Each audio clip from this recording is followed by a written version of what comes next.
นี่ก็เป็นภาพอ่างเก็บน้ำบรรดาลตำบลนาตาลอำเภอเตางอยในต้นบ่ายใกล้ค่ำวันนี้ผู้ข่าปานคำผสมมาบริเวณอ่างเก็บน้ำบ้านนาตาลได้มงนี้กับเจ้าตึงเฮแซมงได้หมดนี่เนื่องจากน้ำแห้งก็เลยมีคนมาตึงเฮเซมงอยู่วินอ่างเก็บน้ำบ้านนาตาลตำบลนาตาลในบรรยากาศอึมครึมน้ำท่าฝนที่ตกวันหนึ่งแต่บ่ตกได้นี่มีคนมายกยอจะดุ้งได้มีคนมายกยอจะดุ้งแต่ว่าก็มาหลายคนใช่เหมือนยกยอจะดุ้งดูอ่างเก็บน้ำบ้านนาตาลนี่มีเซียนเฮได้ผมมาตึกเฮอยู่บริเวณอ่างเก็บน้ำบ้านนาตาลนี่เซียนเฮบ้านนาตาลได้ในของเทศได้นี่เขาเห็นปลาใหญ่แล้วผมเราเห็นปลาใหญ่แล้วนี่เห็นปลาใหญ่แล้วหวานพรมเดียวได้2 ผืนไหมผมหวาน2 ผืนได้พรมเดียวเซียนเฮนาตาลนี่น้ำลึกได้หมุนบริตื้นได้หมุนวีน้ำลึกได้เธอเจ้าแต่ว่าลึกเขาเจ้าก็ลงระยะ3 เมตร 4 เมตรนี่ให้เจ้าลงสบายได้เขาเจ้าเป็นเซียนเฮนักประดาน้ำบ่อยง่ายของท่านบรรดาลนี่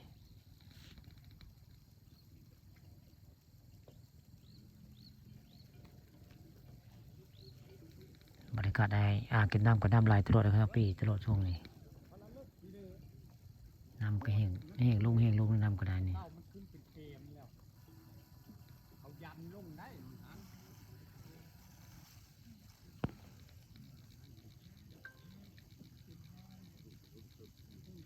ตอนนี้เส้นเฮเพิ่งสิลุงแล้วผม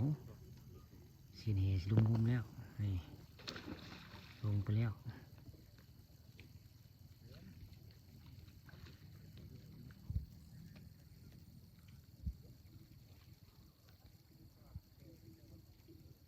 เจ้ากั้นหายใจได้หึงได้เพราะว่าลงน้ำก็ลึกพอสมควรไม่ต่ำแล้ว3 4 เมตรไปมองนี้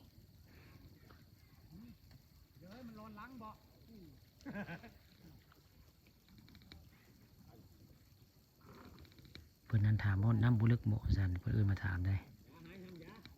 บ่าวสนอคนได้บ่าวสนอคนถามน้ำบุลึกเบาะเนาะเพื่อนขึ้นผู้เดียวแล้วเพื่อนบ่แน่ใจบ่เนาะ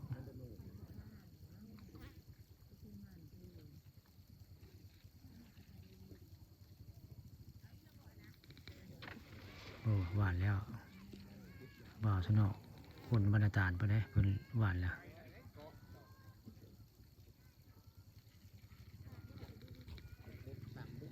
เสียเฮ3 คนนี่หวานพร้อมได้2 ผืนได้นี่เจ้าหวาน2 ผืนได้พร้อมเดียว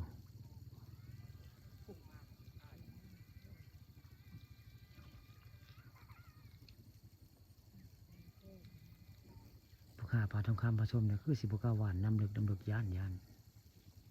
ได้แต่มาคอยบุกเจ้าตึงเฮล่ะบุกล้าลงยังไงบุกล้าลงไปตึกใจลึกๆนี่ย่านนะนี่เพราะมงนี้น้ำมัน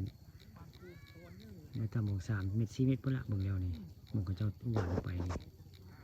อ่างกินน้ำมันบาดาลเนี่ยไม่ต่ำกว่า3 4 เมตรไปแล้วนี่เขาเจ้าหวานเฮลงไปวางนึงขึ้นมาแล้ว